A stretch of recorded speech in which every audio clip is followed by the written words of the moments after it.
నన్ను వాళ్ళ బిడ్డలా చూసుకున్నా పిన్ని బాబాయిలకి దగ్గరయ్యాను. వాళ్లనే నా అమ్మ నాన్న అనుకున్నాను. ఈ సంపద మొత్తం తీసుకెళ్ళిపోతే కొన్ని రోజులకి మీరు డబ్బులు లేక ఏ గూడెనుకో వెళ్ళిపోతారనుకున్నాను. కానీ ఈ పున్నమి వల్ల మా ప్లాన్ బేడిసి కొట్టింది.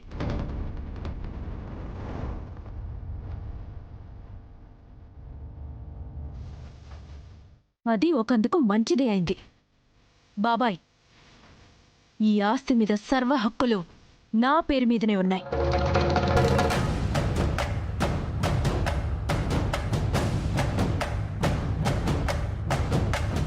సో ఇక్కడ మా అమ్మని చంపి మా అమ్మని రాజ్మహల్లోకి అడుగు పెట్టనివ్వని ఈ ముసలావిడికి ఈ రాజ్మహల్లో చోటు లేదు.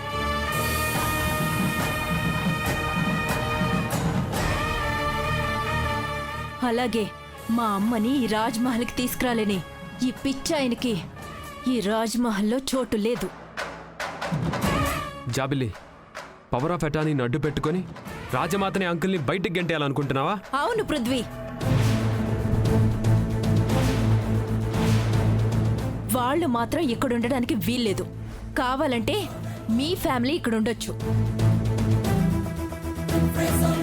బాగా బుద్ధి చెప్పావు జాబిల్లి, భలే చెప్పావు. నీకోసమే బ్రతుకుతున్న మమ్మల్ని నీ మాటలతో చంపేశావు. ఏమన్నావు?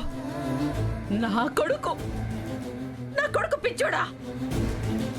అవునమ్మా, నువ్వు ఏమైపోయావోనని ఆలోచించి పిచ్చివాడైపోయాడు వీడు. కానీ మేమెప్పుడూ వాణ్ణి పిచ్చోళ్ళ చూడలేదమ్మా. కానీ ఈరోజు నువ్వు అంటున్న మాటలకి నిజంగానే మేం పిచ్చివాళ్ళం అయిపోయాం.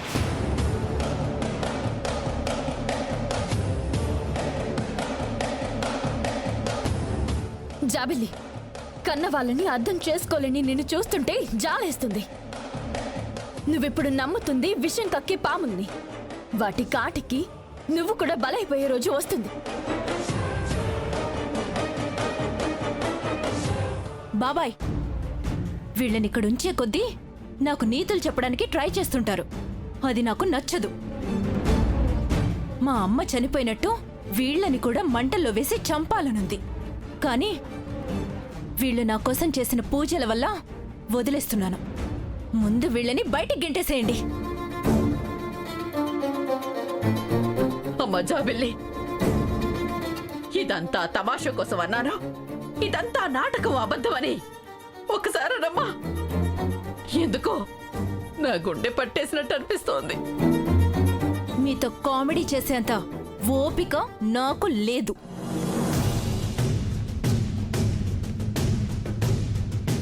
జాబిల్లి, ఈ డబ్బు, నగలు, ఆస్తులు, అంతస్తులు ఏవి పోయినా మాకు బాధ లేదమ్మా. కానీ 20 ఏళ్లుగా ఎవరి కోసమైతే ఎదురు చూశామో వాళ్లే ఇలా మాట్లాడుతుంటే నా ప్రాణాలు తోడేసినట్టుగా ఉందమ్మా. అమ్మా, నాకే ఎందుకు ఇలా అవుతుంది? నేను ఏ జన్మలో ఏం పాపం చేశానో అదే శాపమై నా కూతురు రూపంలో తగిలింది.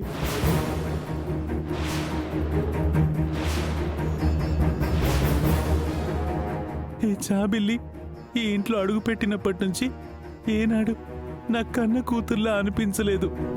ఇంకొద్దమ్మా, మనం ఇంట్లో ఉండొద్దు, వెళ్ళిపోదాం, పదమ్మా. పెద్దమ్మా, మీ ఉప్పు తిన్నాను. మిమ్మల్ని మెడ పట్టుకుని బయటికి గెంటేయాలంటే నా మనసు ఒప్పట్లేదు. దయచేసి మీరే బయటికి వెళ్ళండి.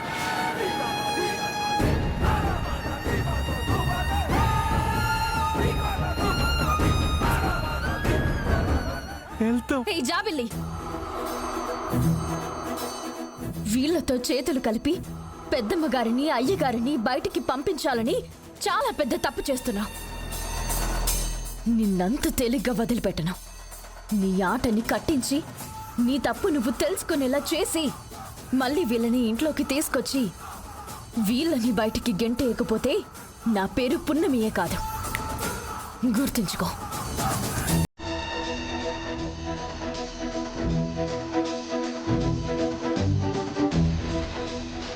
పదండి పెద్దమ్మ గారు. పదన్నయ్య గారు. మనం వెళ్ళిపోదాం, పదండి.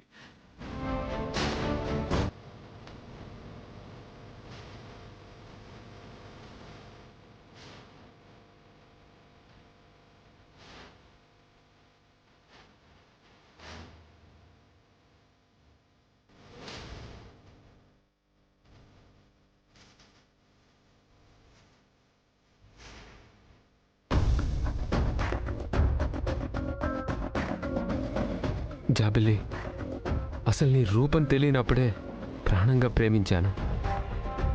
నువ్వే జీవితం అని జీవించాను. చా, కానీ ఇప్పుడు నీ అసలు రూపం చూశాక నిన్న నేను ప్రేమించిందని నా మీద నాకే అసహ్యం వేస్తుంది. ఈ క్షణం నుంచి నీ జ్ఞాపకాలన్నీ తుడిచేస్తున్నాను. ఇక నా జీవితంలో నీ మొహం కూడా చూడను. పదమ్మ, వెళ్దాం.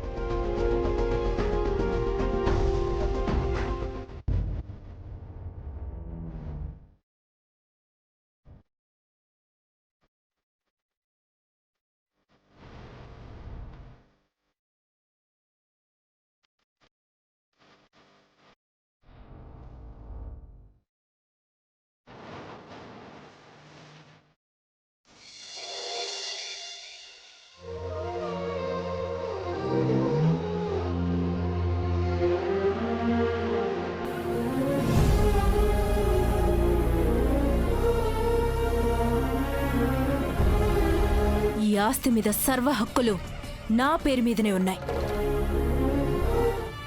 ఇక్కడ మా అమ్మని చంపి మా అమ్మని రాజ్మహల్లోకి అడుగు పెట్టనివ్వని ఈ ముసలావిడికి ఈ రాజ్మహల్లో చోటు లేదు.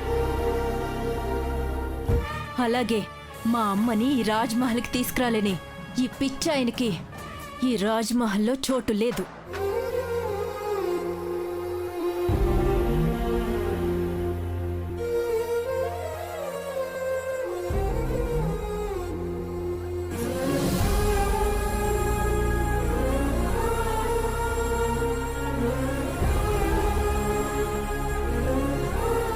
మాదేవ్ గారు, జరిగిందంతా మన వాళ్ళు చెప్పారమ్మా. అదంతా ఒక పీడకలనుకుని వదిలేయండి. ఇది కూడా మీ ఇల్లే అనుకుని ఉండండమ్మా. ఏంటండి మీరు వాళ్ళని అలా బలవంతం చేసి మన ఇంట్లో ఉంచుతారా? వాళ్ళ ఇంట్లో మనం ఎన్ని రోజులున్నా వాళ్ళేమైనా అలా అనుకున్నారా?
ఎలా ఉంటారు మన ఇంట్లో?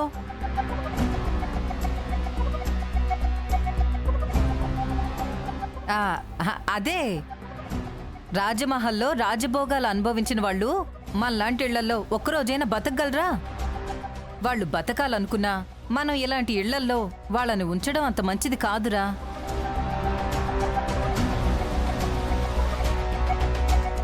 వీళ్ళకి మనం తిండి పెట్టగలమా? లక్ష్మి, అదేనండి, రాజభోగాలతో కూడిన పంచపక్ష పర్వణాలు పెట్టగలమా అంటున్నా. పెట్టలేం కదా.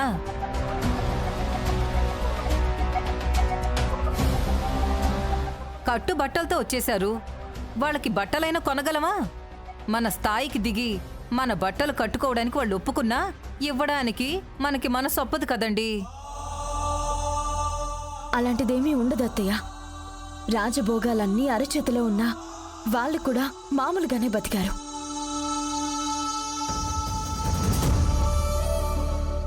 జాబిల్లి రాక కోసం రాజభోగాలున్నాయన్న సంగతే మరిచి పస్తులున్నారు. నేల మీద పడుకున్నారు, మామూలు బట్టలే వేసుకున్నారు.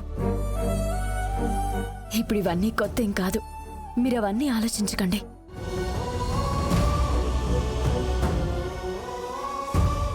అమ్మా, మనం ఇంతకాలం బతికున్నది చాబిల్లి కోసమే.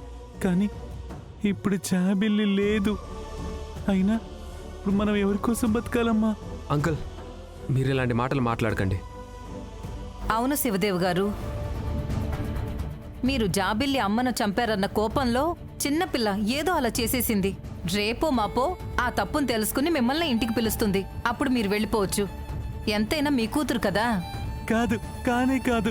ఇంకెప్పుడు అలా అనకు లక్ష్మి. అవును లక్ష్మి, నిజంగా జాబిల్లి నా మనవరాలే అయితే, జాబిల్లిలో ప్రవహిస్తోంది మా రక్తమే అయితే, తను మమ్మల్ని ఇలా బయటికి గెంటేసేదే కాదు, ఇంత అన్యాయంగా ప్రవర్తించేది కాదు. అలా అని జాబిల్లి మీ మనవరాలు కాదు అంటారా?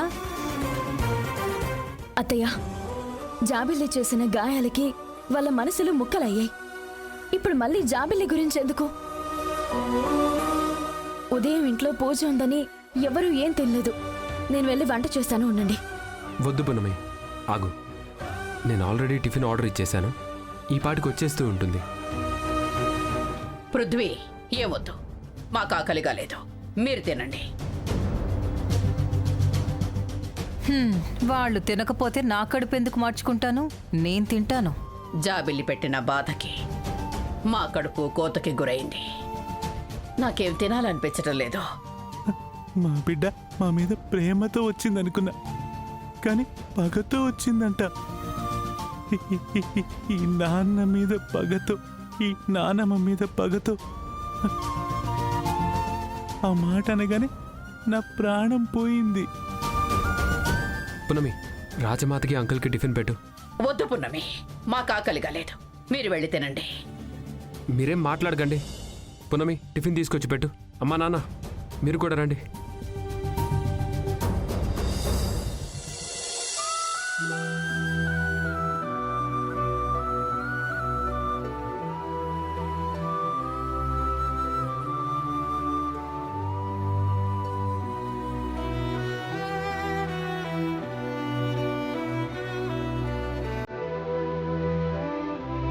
అయ్యగారు, నోరు తెరవండి.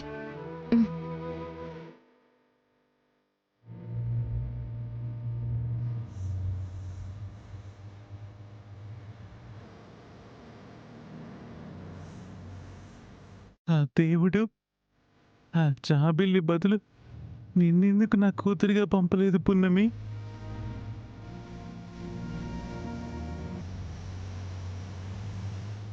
ఇప్పటి నుంచి నేనే మీ కూతుర్ని అనుకోండి.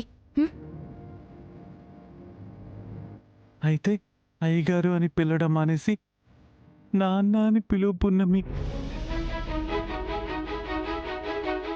నా రక్తం పంచుకొని పుట్టకపోయినా నువ్వు మమ్మల్ని కంటికి రెప్పలా చూసుకుంటున్నావు. నా రక్తం పంచుకు పుట్టిన జాబిల్లి మాత్రం మమ్మల్ని ఇంట్లో నుంచి బయటికి పంపించేసింది. ఆ రాక్షసితో నాన్న అని పిలిపించుకోవడం కంటే నీతో నాన్న అని పిలిపించుకోవడం చాలా బాగుంది. అలాగే నాన్న, ముందు మీరు తినండి.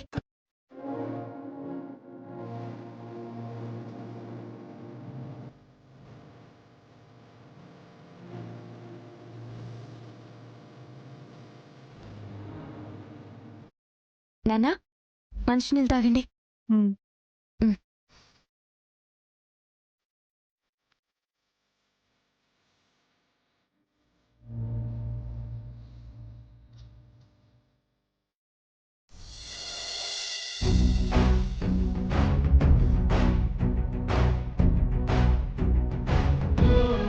పెద్దమ్మగారు, మీకు నేనున్నాను, మీరేం బాధపడకండి. మీ బాధకి కన్నీటికి కారణమైన ఎవ్వరినీ నేను వదిలిపెట్టను. ముందు మీరు టిఫిన్ చేయండి. అమ్మా పున్నమి,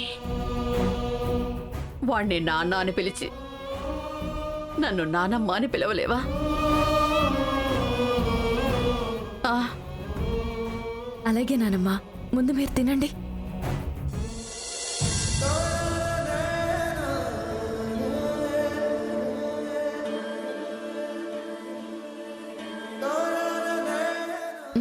తినండి.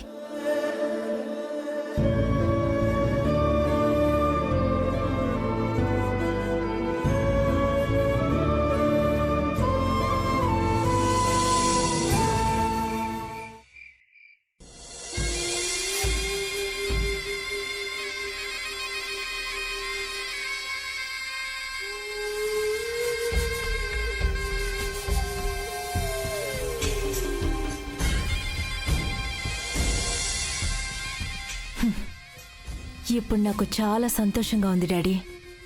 ఈ నగలు ఆ జాబిల్లి కోసం చేయించారు, కానీ ఇందులో ఏ ఒక్కటి కూడా నా కోసం చేయించింది లేదు. ఏ ఒక్కరోజు కూడా నన్ను వారసురాలిగా చూసింది లేదు. మనల్ని ఇంటి మనుషులుగా గౌరవించిందే లేదు. అందుకే ఇప్పుడన్నీ వాళ్ళ దగ్గర నుంచి లాగేసుకున్నాం. ఇప్పుడు ఈ హరి అంక వంశానికి వారసురాలిని నేనే.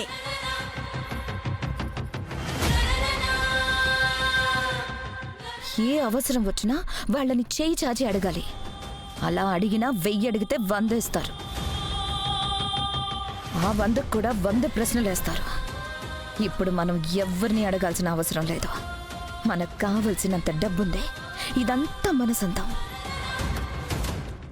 ఈ డబ్బు కోసం దొంగ లెక్కలు రాశాను, దొంగలా దెబ్బలు తిన్నాను, ఇంట్లో నుంచి కూడా గెంటేయబడ్డాను.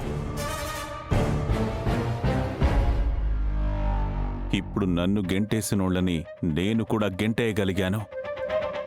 ఇంతకాలం సవిత బిడ్డగా ఉన్న నేను ఈ రోజు నుండి రాజమహల్కి రాజునవుతాను. వైదిక మహారాణి అవుతుంది, నువ్వు యువరాణివవుతావు. ఇదంతా నీ వల్లే జరిగింది మయూక. నువ్వే గనక జాబిలి రూపంలో రాకుండా ఉంటుంటే ఇదంతా జరిగేది కాదు, మన కల నెరవేరేది కాదు. ఇదంతా నా ఒక్కదాని క్రెడిట్ కాదు నాన్న, మన ముగ్గురిది. మీరే గనక ప్లాన్ వేసి నారాయణమ్మని బెదిరించకుండా ఉండుంటే నారాయణమ్మ నా గురించి ఇలా చెప్పేదే కాదు, నన్ను జాబిలిలా పరిచయం చేసేదే కాదు. సో మనం ముగ్గురం కలిసి సాధించాం. ఆ ముసల్దాన్ని, ఆ పిచ్చోణ్ణి, పున్నమిని బయటికి గెంటేయగలిగా. ఒక పీడ విరగడైపోయింది. మనకి పట్టిన దరిద్రం తొలగిపోయింది. కానీ ఆ పున్నమి గురించి ఆలోచిస్తేనే కొంచెం భయంగా ఉంది మమ్మీ. అది ఏదో ఒకటి చేసి మళ్ళీ వాళ్ళని ఇంటికి తీసుకురావాలని చూస్తుంది. ఇంకెవ్వరొచ్చినా ఏదైనా సాయం కోసం రావాల్సిందే, కానీ హక్కుల కోసం వచ్చేంత సీన్ లేదు. ఎందుకంటే ఈ ఆస్తులన్నిటిపైన సర్వ హక్కులు నీపై ఉన్నట్టు పవర్ ఆఫ్ అటర్నీ నీ పేరు మీద ఉంది మయూక. అవును మయూక, వాళ్ళు కోర్టుకెళ్ళినా మన పైన విజయాన్ని సాధించలేరు.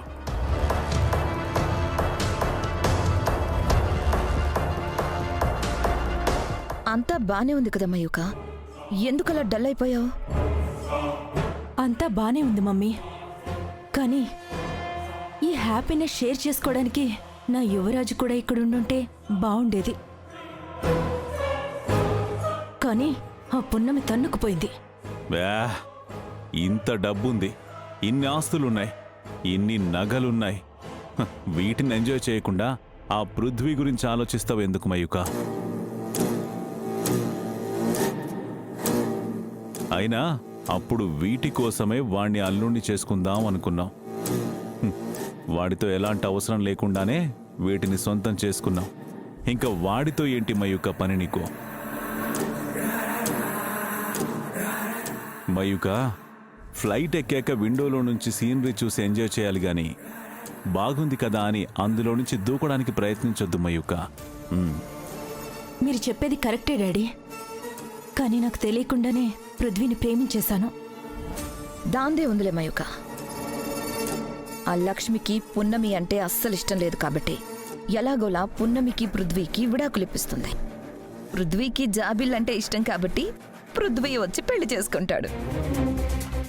వినడానికి చాలా బాగుంది మమ్మీ, కానీ అలా జరుగుతుందంటవా? జరక్కపోయినా లక్ష్మి జరిపిస్తుంది. ఆల్రెడీ ఒకసారి తాళి కట్టే వరకు తీసుకొచ్చింది కదా. ఆ శంకుగాడు రావడం వల్ల మొత్తం చెడిపోయింది. కానీ లేదంటే ఆ రోజే పృథ్వీ నీ సొంతం అయి ఉండేవాడు.